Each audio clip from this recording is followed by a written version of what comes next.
Hello students, स्वागत है आपका आईसीटी वर्चुअल क्लासेस में। मैं हूं कविता, आपकी साइंस टीचर। उम्मीद करती हूँ आप सभी अच्छे होंगे और स्वस्थ होंगे।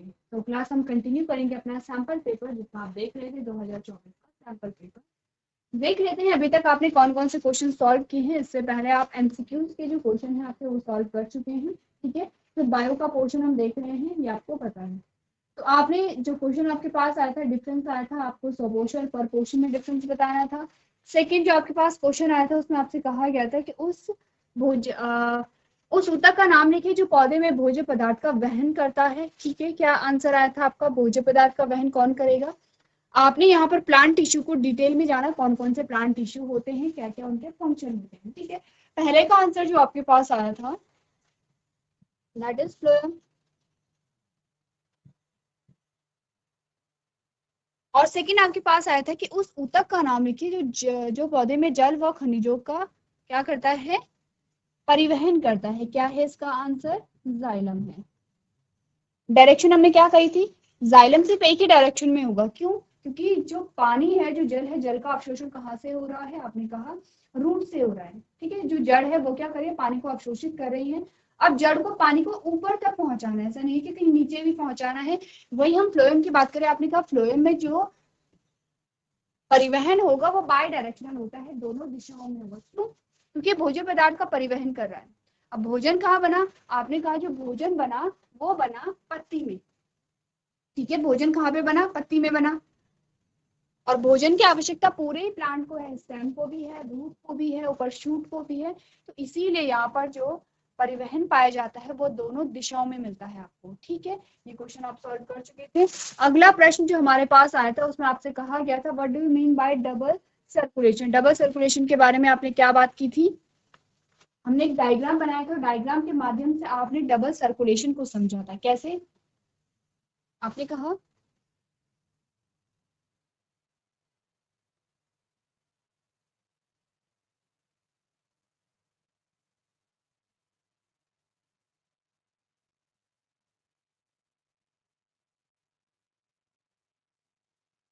ये है आपके लंग्स,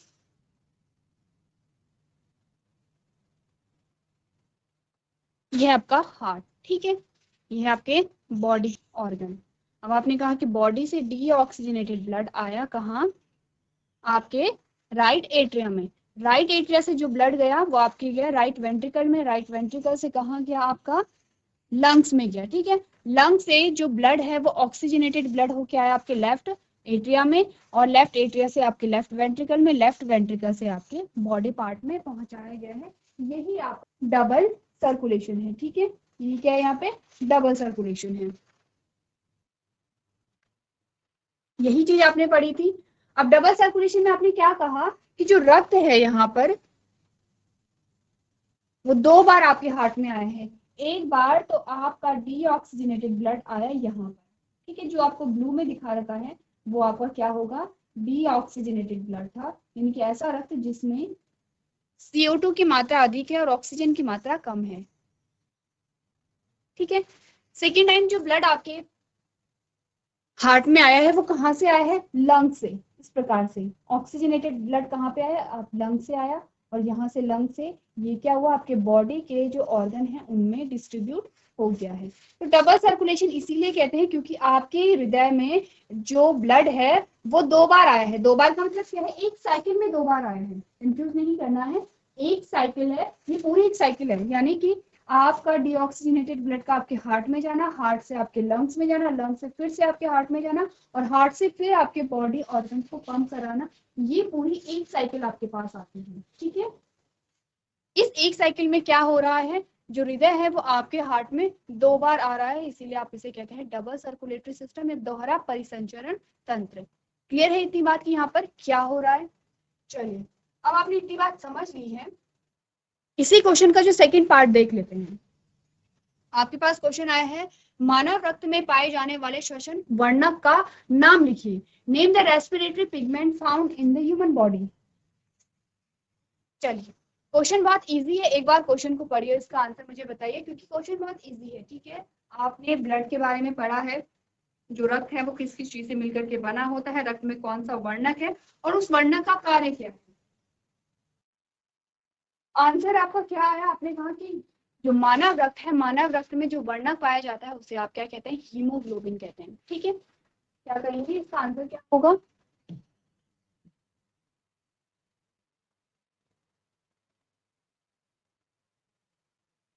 हीमोग्लोबिन। ठीक है, हीमोग्लोबिन को आप रेस्पिरेटरी पिगमेंट क्यों कह रहे हैं? पिगमेंट है, ठीक है, हमने कहा हीमोग्लोबिन की वजह से क्या है, जो मानव रक्त है उसका जो कलर है वो रेड कलर का होता है। पिगमेंट है, हम समझते हैं।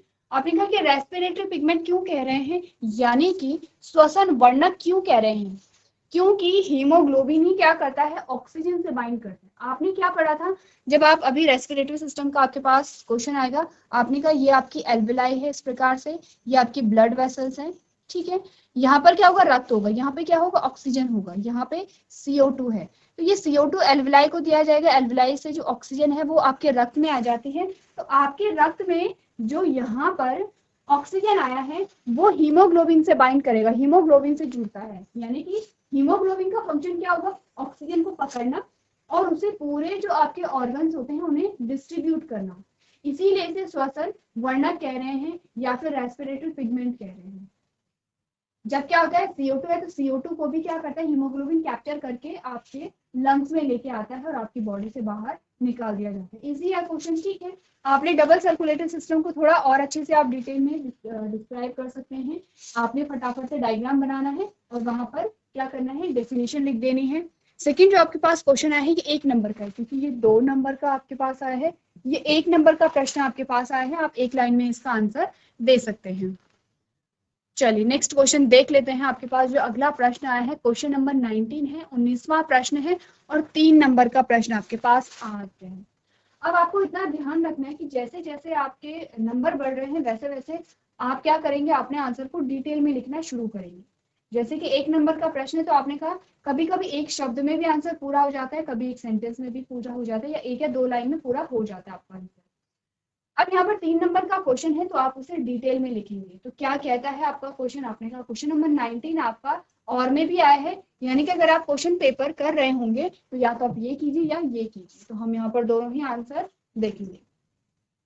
सबसे पहले देख लेते हैं, आपको क्वेश्चन में कहा गया है मानव श्वसन तंत्र का स्वच्छ चित्र बनाइए तथा उसमें निम्नलिखित भागों को दर्शाइए, यानी कि draw a neat diagram of a human respiratory system and label the following parts in it. आपको श्वसन तंत्र को बनाना है, उसमें कुछ भागों को दर्शाना है, जैसे कि श्वास नली ट्रैकिया को बताना है, एल्वेलाई पुपिका को बताना है और फुफ्फुस यानी कि लंग्स को बताना है। तो आपने क्या किया? जब आप डबल सर्कुलेटरी सिस्टम के बारे में पढ़ रहे थे तब आपने हल्का सा जो डायग्राम था, हल्की सी बात आपने रेस्पिरेटरी सिस्टम की भी की थी। ठीक है, ये आपका रेस्पिरेटरी सिस्टम इस प्रकार से आता है। क्या क्या चीजें आपको बताई गई है, नंबरिंग की गई है। सबसे पहले आपको बताई गई है नेजल कैविटी।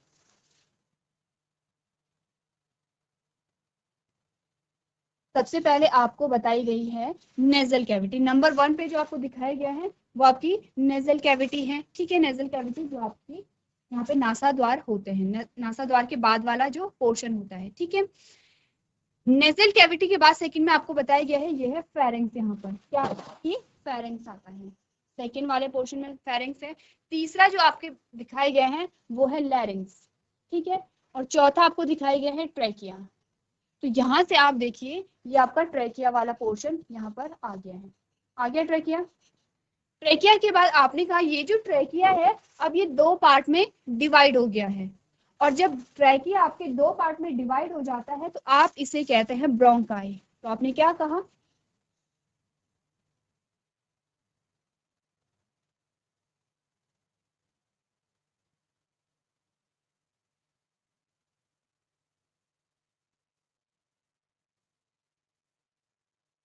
क्या है? यहाँ पर आपकी ब्रोंकाई आ गया है। तो क्या चीज आपने पढ़ी? आपने कहा ये तो आपका है ट्रैकिया, ये आपका क्या है? ब्रोंकाई है। यहाँ पर आप नंबरिंग देख लीजिए, 1 2 3 4 करके बता रखा है, यहाँ पर आप देख सकते हैं। तो आपने कहा नंबर 4 पर आपका क्या है? ट्रैकिया है। नंबर 5 पे जो यहाँ पर क्या है? ब्रोंकाई बन गए हैं। ठीक है, ब्रोंकाई है तो ब्रोंकाई डिस्ट्रीब्यूट हो गए हैं। अब हर ब्रोंकाई में आपके पास यहाँ पर लंग्स है, ये आपकी क्या है? लंग्स है। ये भी आपका क्या है? लंग्स है। तो लंग्स बना लें यहाँ पर। ये आपके क्या बन गए हैं। चलिए लंग्स को थोड़ा सा बड़ा बनाते हैं क्योंकि आपको एल्वलाई को भी यहाँ पर दिखाना है।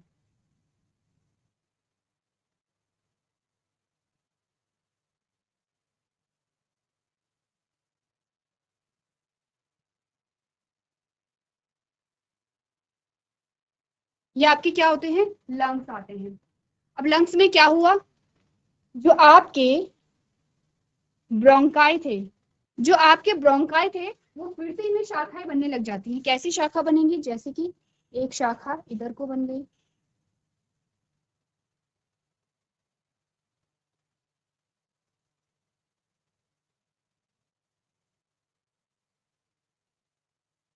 ऐसे इस प्रकार से शाखाएं बनने लगती हैं। ठीक है, एक ही लंग्स में देखेंगे यहाँ पर आपके पास क्या बन गई है, ब्रांचेस बन गई है इस प्रकार से। अब नाम को ध्यान रखिए, नाम को ध्यान रखिए, ये है ट्रेकिया, ये है ब्रोंकाई। ब्रोंकाई कौन है, ये वाले जो आपके डिवाइड हुए हैं ये है ब्रोंकाई, ये आपके आते हैं ब्रोंकाई। अब ब्रोंकाई में क्या आते हैं, जब ब्रोंकाई के अलग अलग भागों में टूट गए हैं तो आप इसे कहते हैं primary bronchi, secondary bronchi, tertiary bronchi. इस प्रकार से आपके पास यहाँ पर क्या आते हैं, ब्रांचेस आते हैं, जैसे कि आप यहाँ पर भी देख रहे हैं इस प्रकार से आपको ब्रांचेस दिखाई गई हैं इस प्रकार से। ये देखिए, ये जो ब्रांचेस आपको दिखाई गई हैं यहाँ पर इस प्रकार से आती है। ठीक है, 6 नंबर में आपको लंग्स दिखाए गए हैं, 6 नंबर में आपको बताया गया कि लंग्स है। ठीक है, अब यहाँ पर देखिए, आपका आपने कहा ये जो ब्रोंकाई है ये आपकी क्या है, प्राइमरी, टर्शरी, सेकेंडरी, जो भी ब्रोंकाई आप कहते हैं। जैसे कि आपने कहा कि यहाँ पर ये क्या है आपका प्राइमरी ब्रोंकाई हुआ, फिर आपने कहा ये क्या है आपका सेकेंडरी ब्रोंकाई हुआ, इस प्रकार से आपका टर्शरी ब्रोंकाई आता है। लास्ट वाला जो ब्रोंकाई, ध्यान रखिए आपके पास क्वेश्चन आता है, लास्ट वाला जो ब्रोंकाई है जहां पर इस प्रकार से आपको गुच्छे से मिलते हैं, इन्हें आपको रेड कलर में दिखाना है इस प्रकार से। लास्ट वाला ब्रोंकाई जिस पर आपको इस प्रकार की संरचनाएं मिलती है उसे आप कहते हैं टर्मिनल ब्रोंकाई। ठीक है, ये आपसे पूछा जाता है। और ये वाली जो संरचना आपके पास आई है ये क्या आई है, आपने कहा एल्विलाई आई है। ठीक है, 7 पे आपको एल्विलाई यहाँ पर दिखा रखा है, तो ये क्या है आपके पास एल्विलाई है, आपके पास क्या आ गई है, एल्विलाई आ गई है। तो क्वेश्चन क्या आता है आपके पास कि जो एल्विलाई होती है वो कहाँ पाई जाती है, कौन से ब्रोंकाई पे पाई जाती है, आप कहेंगे टर्मिनल ब्रोंकाई पे क्या पाई जाती है, एल्विलाई पाई जाती है। ठीक है, अब सेकंड आपको क्या दिखा रखा है, ये है एल्विलाई। लास्ट में आपको हार्ट बता रखा है, क्योंकि क्या है जो लंग्स और हार्ट है दोनों की जो फंक्शनिंग है वो एक दूसरे की सहायता करके ही यहाँ पर होती है, जैसे कि आपने पीछे डायग्राम में देखा। यही सारी चीजें आपने देखी हैं। आपने कहा आपके लंग्स आ गए हैं, लंग्स में आपने यहाँ पे क्या देखा है, एल्विलाई को देखा है।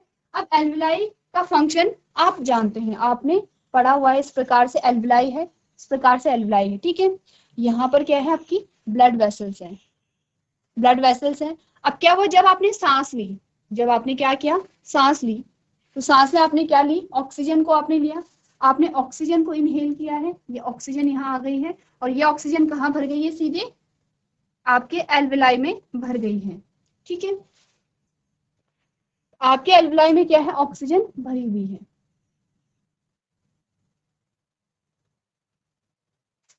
अब आपका जो रक्त है, आपके रक्त में क्या है, CO2 है, तो क्या होगा, ये ऑक्सीजन यहाँ पे आ जाएगी और ये CO2 आपके एल्विलाई के द्वारा आपके नासा द्वार से बाहर निकाल दी जाती है। ये फंक्शनिंग है, ये आप कई बार डिस्कस कर चुके हैं। ठीक है, ये आप क्या कर चुके हैं, कई बार डिस्कस कर चुके हैं। तो यहाँ पर जो गैसेस एक्सचेंज हो रहा है वो कहाँ हो रहा है, किसके बीच में हो रहा है, गैसेस एक्सचेंज आपने समझा। आपने कहा श्वसन, जब आप पढ़ते हैं तो श्वसन के अलग अलग चरण होते हैं, जैसे कि आपने कहा कि बाह्य श्वसन होता है, आंतरिक श्वसन होता है, और आपने कहा कि कोशिकीय श्वसन होता है, यानी कि एक्स्ट्रा सेलुलर, इंट्रासेलुलर की जब आप बात करते हैं तो आपने कहा कि यहाँ पर जो श्वसन होता है वो कोशिकीय श्वसन भी होगा हमारा, आपने कहा आंतरिक श्वसन भी होगा, बाह्य श्वसन भी होगा। जैसे कि आप सबसे पहला जो स्टेप आपके पास आता है, आपने कहा कि आपने सांस को अंदर लिया, इनहेल किया, और आपने एक्सहेल किया। सबसे पहला तो ये गैसेस एक्सचेंज हो गया, पहला यहाँ पर हो रहा है। सेकंड कहाँ पर हुआ, आपने कहा आपके एल्वियोलाई और आपके ब्लड वेसल्स के बीच में क्या हो रहा है, गैसेस एक्सचेंज हो रहा है, ये भी क्या है, गैसेस एक्सचेंज का ही प्रकार है। तीसरा आपने कहा कि आपकी सेल है और आपकी सेल में क्या है, जो ऑक्सीजन है वो ऐड हुई, ऑक्सीजन ऐड हुई, यहाँ पर क्या हुआ, एनर्जी, और CO2 का प्रोडक्शन हुआ और ये CO2 आपके ब्लड में मिली। यहाँ पर भी आपको गैसेस एक्सचेंज देखने को मिल रहा है। ये आपका क्या है, कोशिकीय श्वसन है। ठीक है, क्या है आपका, कोशिकीय श्वसन है, क्योंकि कोशिका के द्वारा गैसों का आदान प्रदान यहाँ पर किया जा रहा है। तो डिफरेंस आपको समझना है कि कहाँ पर क्या चीजें हो रही है। क्लियर है इतनी बात? अब आपको क्या बनाना है, श्वसन तंत्र बनाना है। श्वसन तंत्र में आपको क्या क्या चीजें दिखानी थी, आपने कहा आपको दिखाना था ट्रैकिया। ये आपका ट्रैकिया आ गया है, ये आपका ट्रैकिया आ गया है यहाँ पर नंबर 4 पे। ठीक है, सेकेंड आपको दिखाना था एल्वेलाई। एल्वेलाई में आपको यहाँ पर इतना क्लीन डायग्राम नहीं दिखाया गया है, लेकिन इस प्रकार से आप एल्वेलाई को दिखाएंगे। ठीक है, लास्ट वाले आप जो टर्मिनल ब्रोंकाई है वहां पर आपने एल्वेलाई को दिखाना है और इस ब्रोंकाई का नाम भी आपको लिखना है। थर्ड आपने क्या बोला था, आपको क्या दिखाना था, लंग्स दिखाने थे, तो यहाँ पर आपको लंग्स दिखाए गए हैं। तो एक बार देखिए, बहुत इजी डायग्राम है, इसी प्रकार से आप क्या करेंगे, डायग्राम को बनाएंगे। चलिए, तो इस क्वेश्चन का सेकंड पार्ट देखते हैं, जिसमें आपसे कहा गया है मानव अंतर श्रावी तंत्र का स्वच्छ नामांकित चित्र बनाइए तथा उसमें निम्न भागों को दर्शाइए। क्या बनाना है, draw a neat diagram of a human endocrine system and label the following parts in it. देखिए, तो आपको ये सारी चीजें आप पढ़ते चले आ रहे हैं। ठीक है, आपके पास जो अंतःस्रावी तंत्र है या फिर एंडोक्राइन सिस्टम है, इसके बारे में आपने क्लास 8 में भी पढ़ा था। तो आपको क्या क्या दिखाने हैं, थायराइड ग्लैंड को दिखाना है, अपने टेस्टिस को दिखाना है और अग्नाशय को दिखाना है। देख लेते हैं, ये आपके पास आता है आपका एंडोक्राइन सिस्टम। क्या क्या चीजें आपको बतानी थी, आपको सबसे पहले थायराइड ग्लैंड को बताना था। कहाँ पे आपकी थायराइड ग्लैंड, ये आपकी थायराइड ग्लैंड आ गई है। सेकंड आपने बताना था टेस्टिस को, ये आपके टेस्टिस आ गए हैं। और नेक्स्ट आपने पैनक्रियास को बताना था। ये तो आपका आया है एंडोक्राइन सिस्टम। अब देखिए, आपको बताना क्या है, इसमें एक्स्ट्रा चीज आपको क्या क्या चीजें पढ़नी है। थायराइड ग्लैंड से कौन सा हार्मोन सिक्रीट होता है, आपने कहा थायरॉक्सिन। क्या काम है थायरॉक्सिन का, मेटाबॉलिज्म को क्या करता है, रेगुलेट करता है। नेक्स्ट आपके पास आए हैं टेस्टिस, आपने कहा क्या फंक्शन होता है इसका, आपने कहा कि यहाँ पर हार्मोन को रिलीज करना है, टेस्टोस्टेरोन।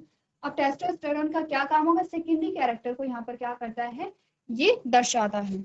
नेक्स्ट आपने कहा पैनक्रियाज यानी कि अग्नाशय क्या क्या रिलीज करेगा, आपने कहा कि इंसुलिन और ग्लूकागॉन। ठीक है, अब इंसुलिन और ग्लूकागॉन का क्या फंक्शन होता है, दोनों एक दूसरे के अपोजिट में काम करते हैं। जो आपका इंसुलिन होता है, जो आपका इंसुलिन होगा, ये आपका जो ब्लड शुगर लेवल है इसे क्या करेगा, ये कम करता है, या आप कहिए कि बैलेंस रखता है। अगर आपके रक्त में ग्लूकोज की मात्रा अधिक हो गई है तो इंसुलिन क्या करेगा, ग्लूकोज को कैप्चर करके उसका संग्रह कर देता है, उसका स्टोरेज कर देता है। ठीक है, ताकि आपके ब्लड में जो शुगर लेवल है या जो ग्लूकोज का लेवल है वो बैलेंस हुआ रहे वहां पर।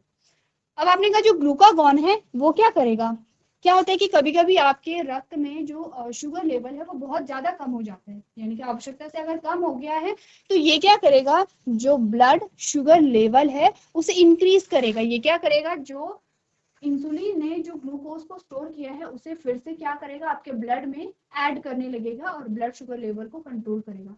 दोनों एक दूसरे के अपोजिट में यहाँ पर काम कर रहे हैं, दोनों का फंक्शन एक ही है, आपकी बॉडी में शुगर लेवल को मेंटेन करना, कंट्रोल करना। क्लियर है इतनी बात, क्या क्या चीजें होती हैं, कौन कौन से हार्मोन सिक्रीट हो रहे हैं, उनका फंक्शन क्या क्या होता है। चलिए, अब आता है आपके पास क्वेश्चन नंबर 26। 4 नंबर का क्वेश्चन है ये और 3 पार्ट में डिवाइड है। सबसे पहला जो आपके पास क्वेश्चन आया है, ये 2 नंबर का प्रश्न आपके पास आता है और ये आपके पास 1-1 नंबर के प्रश्न आते हैं। ठीक है, जो तीनों क्वेश्चन आए हैं आपके पास वो आए हैं जेनेटिक्स से आए हैं, बहुत इजी क्वेश्चन आए हैं, तीनों ही बहुत इजी क्वेश्चन है। इजिली आप 4 नंबर यहाँ पर लेके आ सकते हैं। क्या क्या चीजें आपसे पूछी गई हैं, सबसे पहला जो क्वेश्चन आप बार बार यहाँ पर रिपीट कर चुके हैं, आपने कहा जब शुद्ध लंबे मटर के पौधे का संकरण शुद्ध बौने मटर के पौधे के साथ कराया जाता है तो F1 पीढ़ी में केवल आपको लंबे पौधे दिखाई देते हैं। ठीक है, आपको क्या दिखाई दिए, सिर्फ लंबे पौधे दिखाई दिए। इसमें बौने पौधों का लक्षण, इसमें बौने लक्षणों का क्या होता है, क्वेश्चन आपसे पूछ रहा है। क्वेश्चन सेम है, आंसर भी लगभग आप सेम ही यहाँ पर बताएंगे, सिर्फ क्वेश्चन की लैंग्वेज चेंज हो गई है।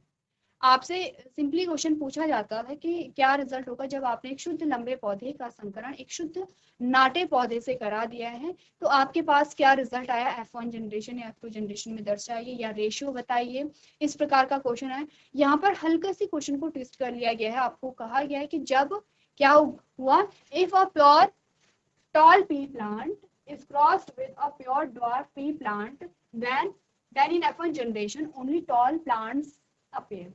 आपको आंसर खुद ही दिया गया है कि जब हमने एक शुद्ध लंबे पौधे का संकरण एक शुद्ध बौने पौधे से कराया तो आपके पास जो पहली पीढ़ी में जो रिजल्ट आया उसमें सारे ही पौधे लंबे थे। ये तो आपको दी गई है जानकारी। अब क्वेश्चन क्या है, क्वेश्चन स्टार्ट होता है यहाँ से, what happened to the traits of a dwarf plants describe with figure. आपको कहा गया कि जो बौना पौधा था उसके गुणों का क्या हुआ, आप विद फिगर यानी कि विद डायग्राम यहाँ पर दर्शाइए। डायग्राम यानी कि आपको क्रॉस यहाँ पर करना है, कर लें, इजी क्वेश्चन है। सबसे पहले आपके पास क्या आएगा, प्योर टॉल प्लांट आएगा।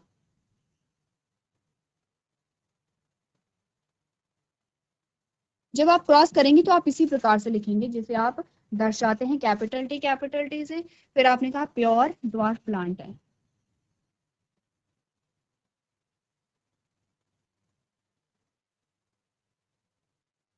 कैसे दर्शाया आपने, स्मॉल टी से दर्शाया, ठीक है। ये तो आपके पास क्या आए हैं, पेरेंट आए हैं, ये आपके पास पेरेंट आए हैं। तो पहले तो क्वेश्चन जो आपको बता रहा है वो कीजिए। आपने कहा जब इनका क्रॉस कराएंगे तो इनका क्रॉस कराने के लिए आपको गैमीट बनाने पड़ेंगे। अब आपको ये पता है कि गैमीट क्योंकि होमोजाइगस कंडीशन है, प्योर टॉल या प्योर ड्वार्फ का क्या मतलब आपने समझा, होमोजाइगस टॉल और होमोजाइगस ड्वार्फ अगर हम कहें तो सेम ही बात, एक ही चीज है, ठीक है, कंफ्यूज नहीं करेंगे। यहाँ पर आपको नॉर्मल लैंग्वेज में बताया गया है। आपको ये भी क्वेश्चन आ सकता था कि क्या होगा जब आपने होमोजाइगस टॉल का जो क्रॉस है वो होमोजाइगस ड्वार्फ के साथ कराया तो क्या रिजल्ट निकला, सेम ही बात है यहाँ पर। अब आपने कहा कि यहाँ पर क्या बने, गैमीट बने। गैमीट बने तो यहाँ पर क्या होगा, संकरण होगा, और संकरण होगा तो आपके पास F1 जनरेशन आएगी। जब F1 जनरेशन आपके पास आए तो आपके पास सारे जो पौधे थे वो ऐसे ही आए। आपने कहा ऑल टॉल। ये तो आपका क्वेश्चन ही आपको बता रहा है, ये जो आप अभी तक आपने बताया ये आपका क्वेश्चन ही आपको बता रहा है, यही कंडीशन थी। अब आपको बताना ये है, ये जो ड्वार्फ पेरेंट था, ये जो बौना पौधा था, इसके गुणों का क्या हुआ। सेम यही एक्सपेरिमेंट मेंडल ने भी किया था।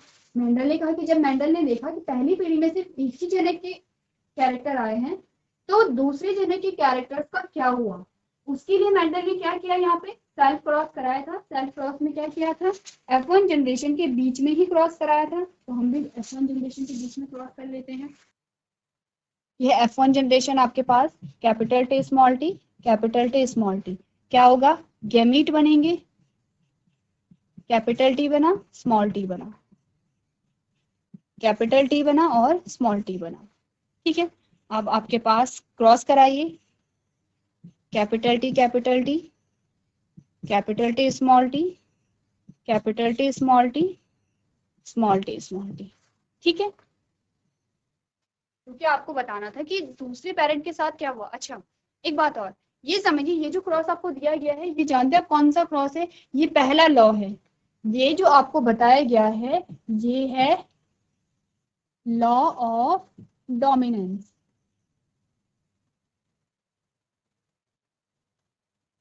क्या है ये, लॉ ऑफ डोमिनेंस है, यानी कि प्रभाविता का नियम।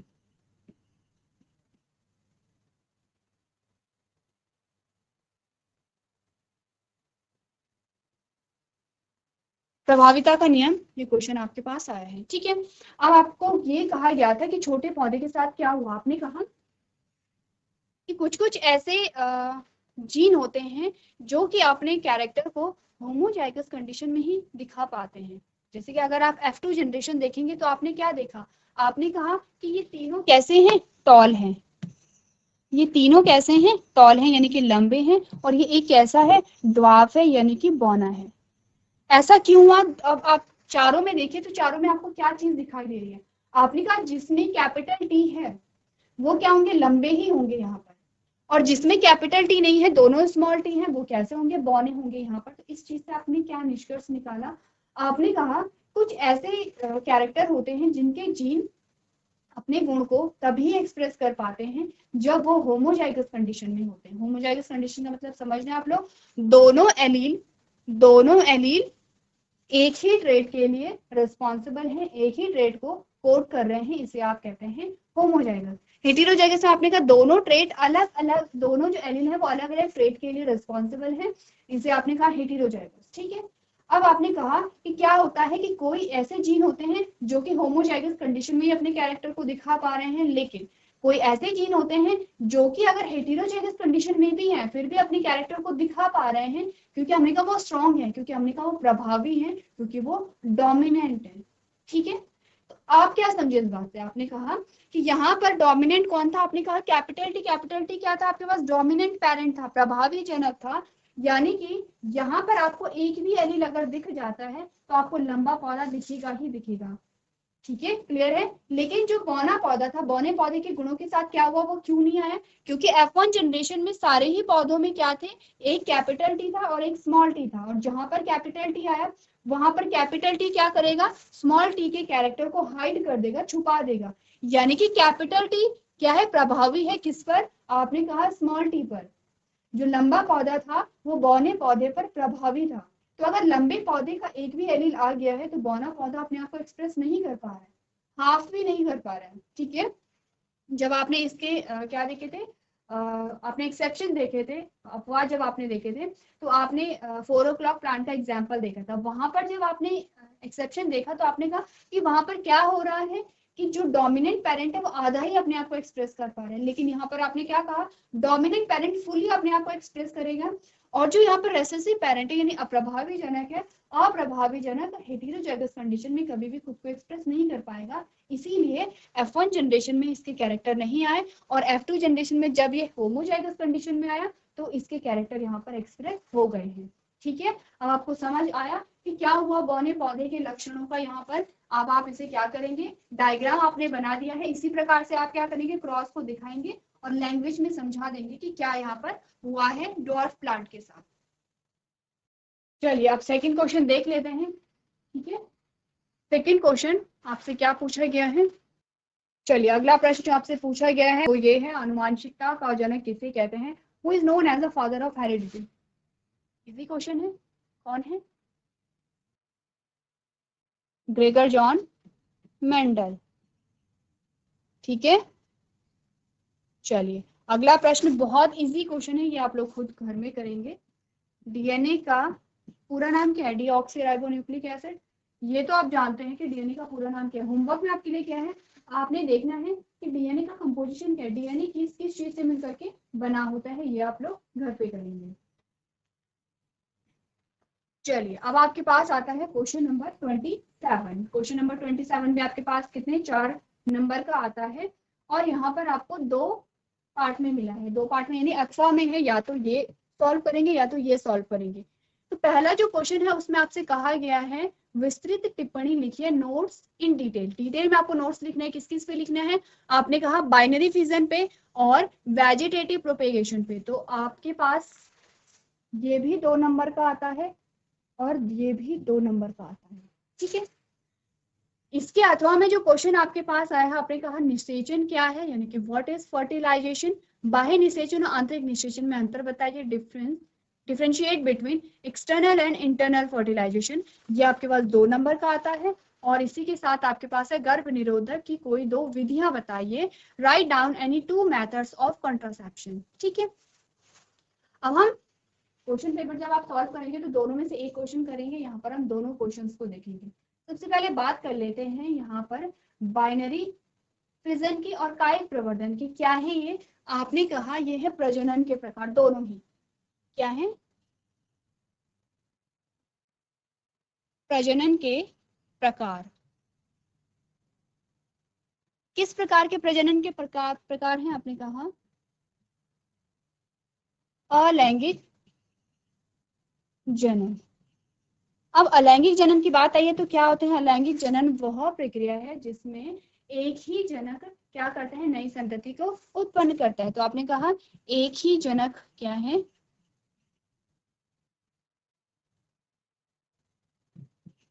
संतति उत्पन्न करने में सक्षम है।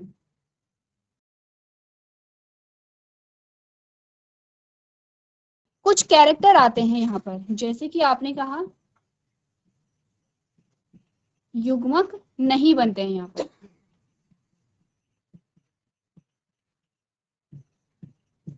जब युग्मक नहीं बनेंगे तो आपने कहा युग्मकों का संलयन भी नहीं होगा।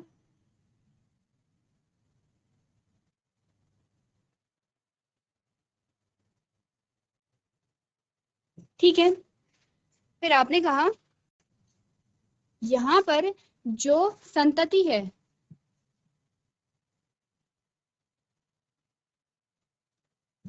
संतति अपने जनक के समान होती है। इससे क्या समझे? आपने कहा इसका मतलब है विविधता नहीं पाई जाएगी।